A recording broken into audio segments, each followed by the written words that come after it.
Hey everybody, it is Trags, Mike Petralia back with the latest installment of the Jungle Roar podcast, powered by our good friends at Prize Picks and All Good Home Improvements, and of course, CLNS Media. My pleasure to welcome back onto the pod this week Kelsey Conway of the Cincinnati Enquirer. Does a spectacular job, of course, covering the Bengals and all things NFL related for the Cincinnati Enquirer and Cincinnati.com. Kelsey, how happy are you that football is finally back and we can talk about play on the field and interview players in the locker room about what they're doing on the field as opposed to just talking about contract talk? When Joe Burrow talked for the first day, was it the first day of training camp?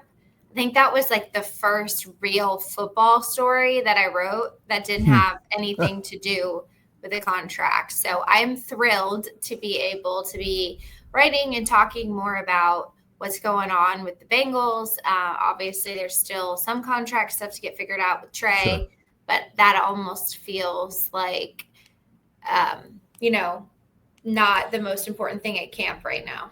I think, I don't know, correct me if I'm wrong, Kelsey, but I think that gets done when it gets done. I think it will eventually get hammered out between the two sides. I don't think Trey wants to sit out a full season. And even if he did do that, of course, the Bengals would still retain his rights. I think somehow, some way, a deal is going to get worked out between the two sides before the season begins.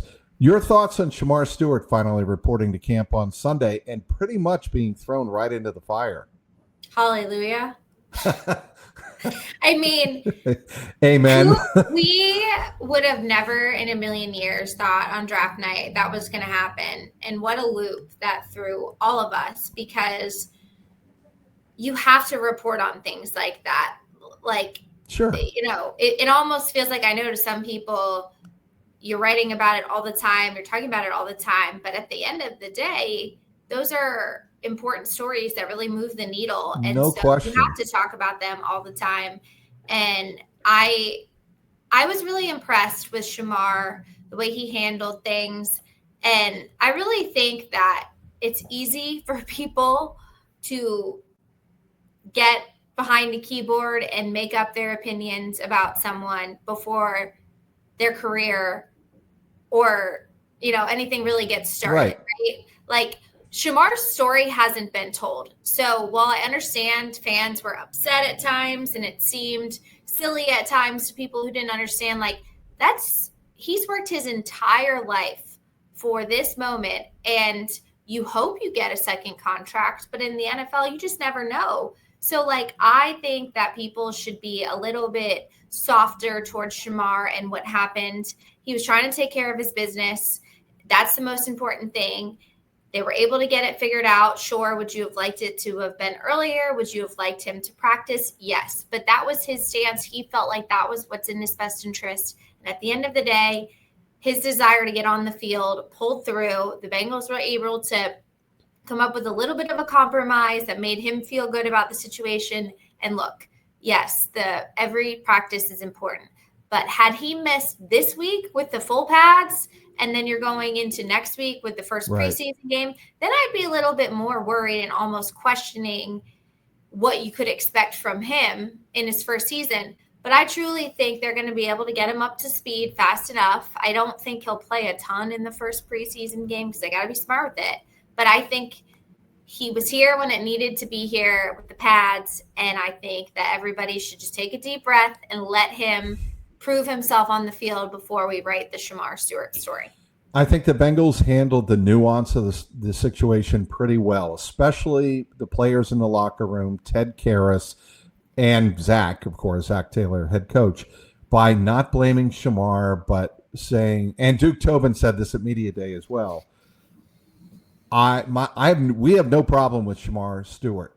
It's trying to deal with the agent, and that's business. That's part of the business of the NFL. But my point here is that the Bengals were very careful, not as an incoming rookie, not to put all of the weight of this at Shemar's feet so he can focus on football once he got there. And that's one thing I've noticed this week. It's been a pretty smooth, seamless transition for him in terms of fitting into the locker room. I mean, we're not in there we're only in there during media availability, but it seems like he's been pretty well accepted, Kelsey.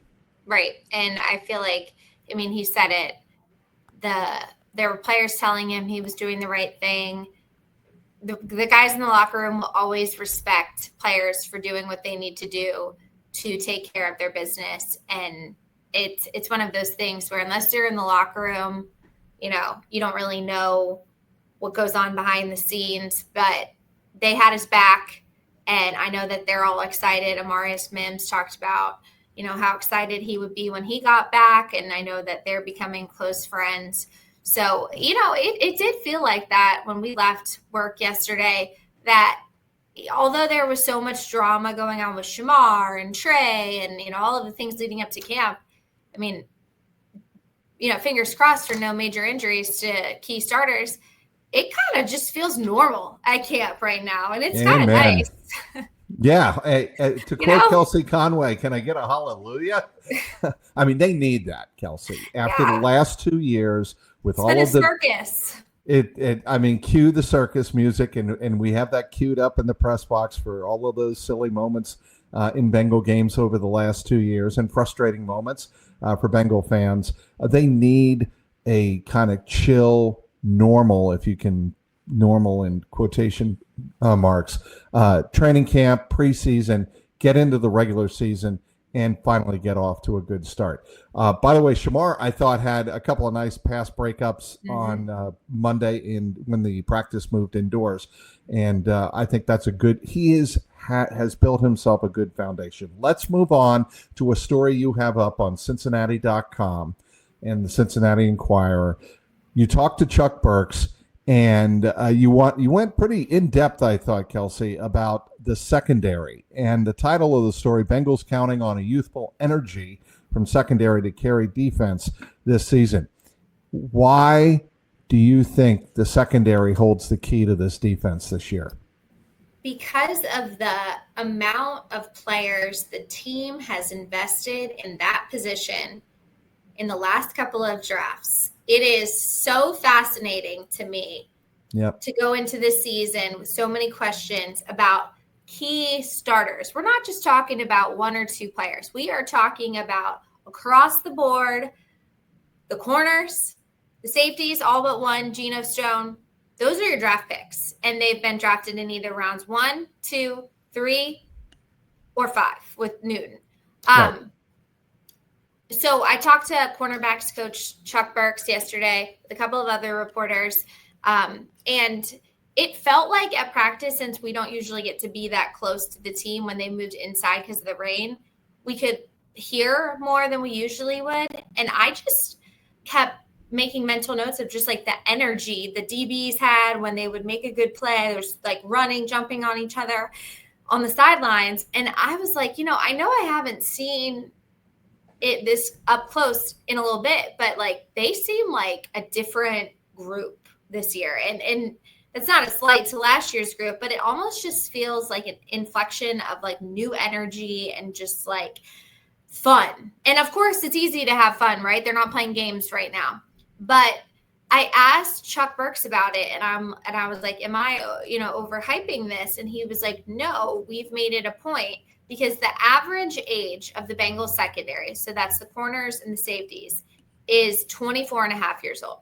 They don't have a Mike Hilton. They don't have a Cheeto Awuzie. They don't have an Eli Apple. They don't have that veteran guy. It is all young guys. The oldest player of the starters is Geno Stone at 26. Right. And so what they're hoping for, and time will tell if it works out, that this energy that they have from all the young guys can be a positive for them and kind of what they hang their hat on, and just being like energetic, on like going all the time, 100%. And so Chuck Burks said, if you don't have the age, you have to make up for it with energy. And I had a really good conversation with Geno Stone about it, because when he was in Baltimore, he played in secondaries where there was a lot of older players, but now he's in Cincinnati with a lot of younger players. And he was like, each group has its advantage. He's like, it's just a matter of like what you do with it. And I thought what he said specific to him, because I know he's a polarizing player in that there's a lot of people that feel he shouldn't still be the starter. You could argue, should he or should he not be? He said to me that he's having fun again. And he said the way that Al has set up this defense and the fact that he's been here for a year, he said it brought the joy back in the game for me. And if that's the oldest player in your group and he's having that much fun, I feel like it just filters down.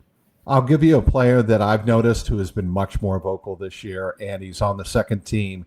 And I think he could wind up, by the time all things are said and done, having an impact in that secondary is Dejon Anthony. We know his story from last year. We know he was half a click to a click late with the pass interference penalty at the end of the Kansas City game that cost them the game on 4th and 15.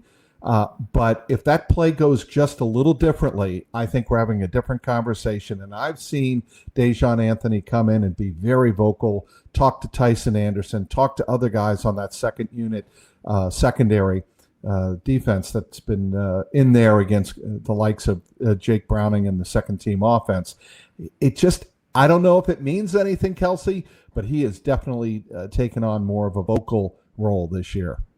Well, you would hope. And I mean, if he's the third safety, he's going to have to. So if anything happens to Jordan or Geno, they haven't went out and signed anyone, so they would be relying on Dejon. So that's what you hope to see from him. I know last year they wanted to see some maturity from him throughout the season. And sometimes it just takes guys a year to kind of figure out their way in the NFL. And so that's good that you've noticed that progress from him.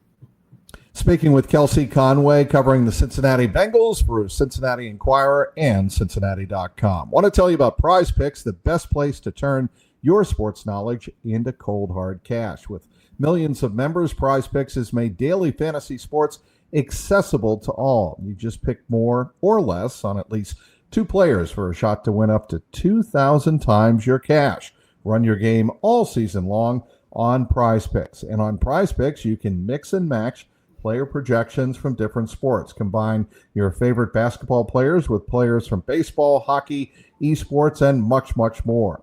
Prize Picks, by the way, invented Flex Play, which means you can still cash out if your lineup is not perfect. You can double your money even if one of your picks doesn't hit. And remember, every Friday is Flex Friday. Make sure you opt in and tap the checkbox in your lineup builder to be eligible for protected play. Choose squares from any game on the board, and if your lineup does not win, you get your net losses back in promo funds up to your promo limit as soon as the lineup settles. Download the app today and use the code CLNS to get $50 instantly after you play your first $5 lineup. That is code CLNS to get $50 instantly after you play your first $5 lineup. Prize Picks, run your game. Back with Kelsey Conway of the Cincinnati Enquirer. And before we go any further, and lest I forget, we have to get to a story that broke last Thursday during the Ja'Marr Chase press conference. And it had to do with my wardrobe. And I want to thank the person that I am talking to for amplifying the story by asking Ja'Marr Chase, because I was wearing a banana shirt. I think everybody has seen the viral clip by now. I was wearing a silly banana bucket hat that I got with the lovely Deborah Ann over in Europe when we were on vacation a couple of weeks ago. But I wore the combo, and I asked a question of Ja'Marr. I don't even remember what the question was, Kelsey. And he stops me cold and says, wait a minute. What are you wearing? I'm paraphrasing. What are you wearing? You got a lot of bananas going on. Do you like bananas? And then Kelsey Conway of the Cincinnati Enquirer pipes up and says, Kelsey? Ask him where he got it from. Yes. And Ja'Marr looks at me and I said, do you really want to know? And he said, yeah, I want to know. And I said, well, a grocery store, Kroger, to be exact. And he just lost it. And then Jeff Hobson, to follow up the story, also deserves some credit here in telling Ja'Marr, I bet you didn't know people actually shop at Kroger. And then Ja'Marr really lost it. I love that story, not because it involved me, but because we saw a side of Ja'Marr. It's so genuine, Kelsey. And It is part of the fun of covering football. It's part of the fun of what we do for a living. And thank you, Kelsey, for bringing out the personality in both of us. Just want to well, get that thank out you there. for wearing the banana shirt and the banana hat. We all needed that laugh on the second Oh, day. did we? We need laughs during training camp. They're hard to come by because we're tired, hot. So it was a good day for all of us. It was indeed. As we move back to the actual business of football, Kelsey, that people want to hear us talk about, on the offensive side of the ball, somebody that I think is going to get a lot of attention and has already and has become a so-called focal point of the offense is Chase Brown.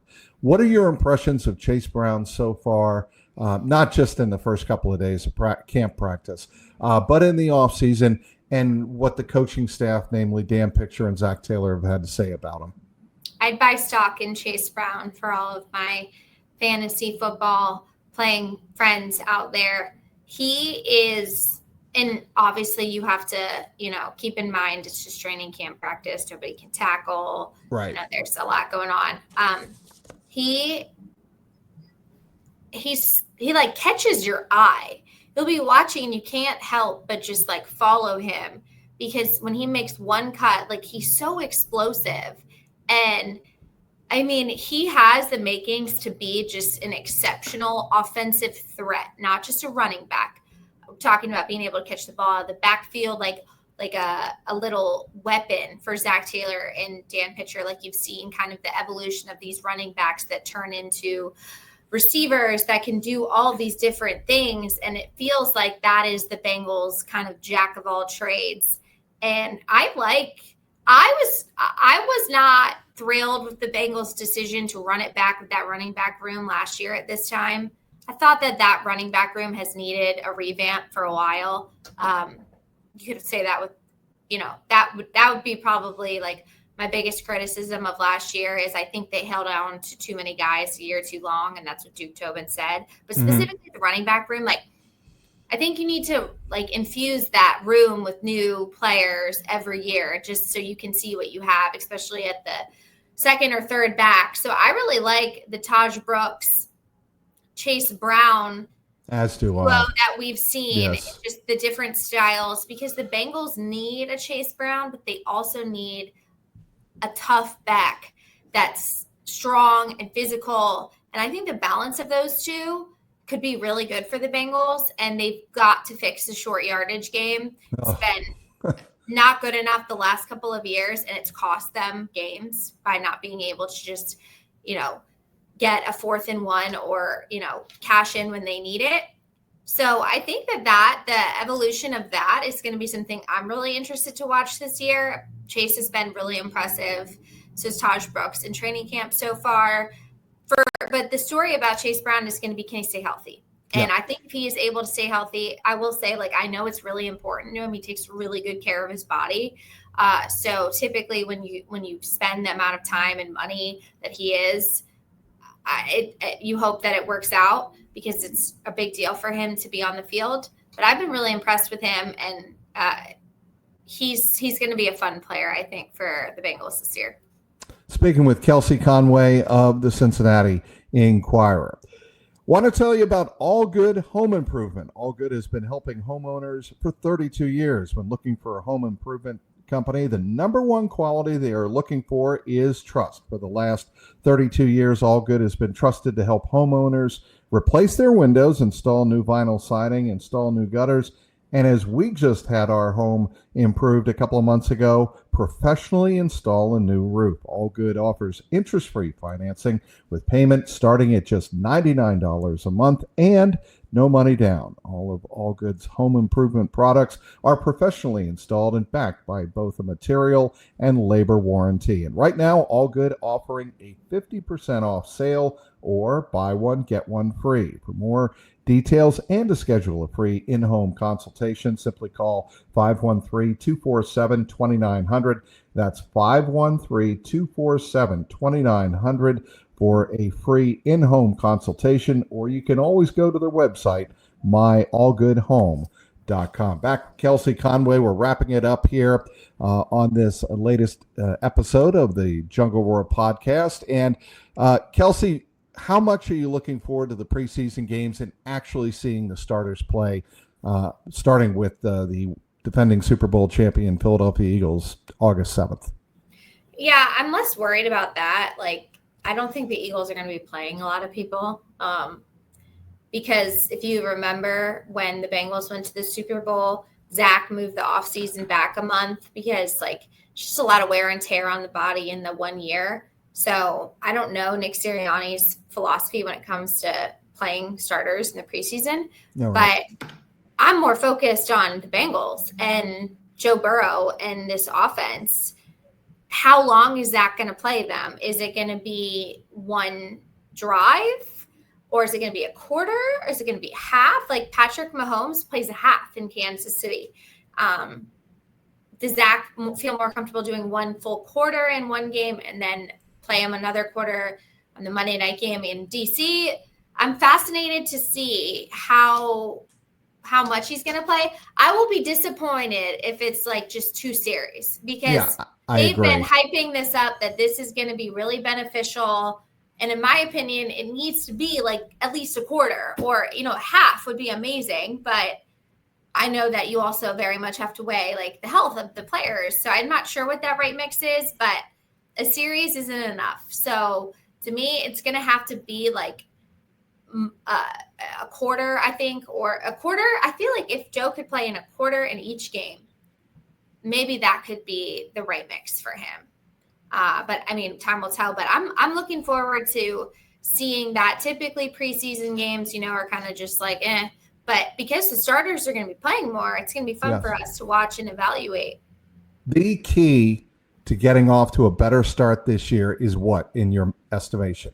If you're Kelsey Conway, the head coach of the Cincinnati Bengals, and you're evaluating how this team can get off to a fast start, because everybody and their brother has been saying they need to win the first 2 games. They need to win they need to get off to a better start. What do you think the key is to doing that? I think it's these next 2 weeks, how they practice, because you can't tackle. So obviously the tackling isn't going to be what it needs to be in week 1 and week 2. And it's easy to say what you need to see is Joe Burrow playing well. But I think it's just a mentality thing for the team. Like, Ted Karras said something to me. He was like, we own that. Like, we own our issues in the month of September. So he says that. So what are you going to do about it? You're going to come out, ready to play bully ball? Like, what is going to be the identity of this team? And in my opinion, it starts with how these kind of next couple of weeks go, because they need to get the work done that they need in a controlled environment here so that they're ready to go. Because this whole loosey-goosey style of training camp heading into week 1 hasn't worked. And so I'm eager to see how these next 2 weeks go in terms of the players like putting their foot on the gas pedal. I want to see the team tackle better. I mean, to me, 90% of their defensive problems last couple of years, and many players, including Logan Wilson on Monday, told me this. We just haven't been in position to tackle properly. I mean, and Zach said this on Monday. It's not necessarily about being physical in practice and tackling and thumping and bringing guys to the ground. It's 2 things. It's getting yourself in the proper space to be prepared to make the tackle and playing with the proper leverage, knowing if you have help or you don't. And if you get those 2 things straight and you emphasize them, which it sounds like Al Golden and the defensive coaches have been doing that, not only in the first week of camp, but well before that in OTAs and minicamp. If you get that down straight, I think they'll tackle better. And if they tackle better, they'll get the offense off the field and get Joe Burrow onto the field much better. That would be my guess, my estimation. Totally. Anything you're working on, Kelsey, that we should be keeping an eye on for? Just your daily coverage of the Bengals over on Cincinnati.com. So be sure to check it out. And be sure to check out Kelsey's podcast, The Bengals Beat, on Cincinnati.com and Cincinnati Enquirer. She does a fabulous job weekly with that. covers all things Cincinnati Bengals. Kelsey, it has been a pleasure having you back on the Jungle Roar podcast. Thank you very much. Thanks so much for having me on Trags. We'll see you soon down at Paycor. All right, she is Kelsey Conway. My name is Mike Petralia, Trags. And I want to thank our sponsors, of course, Prize Picks and All Good Home Improvement, and our friends at CLNS Media. Until next time, keep that jungle roaring.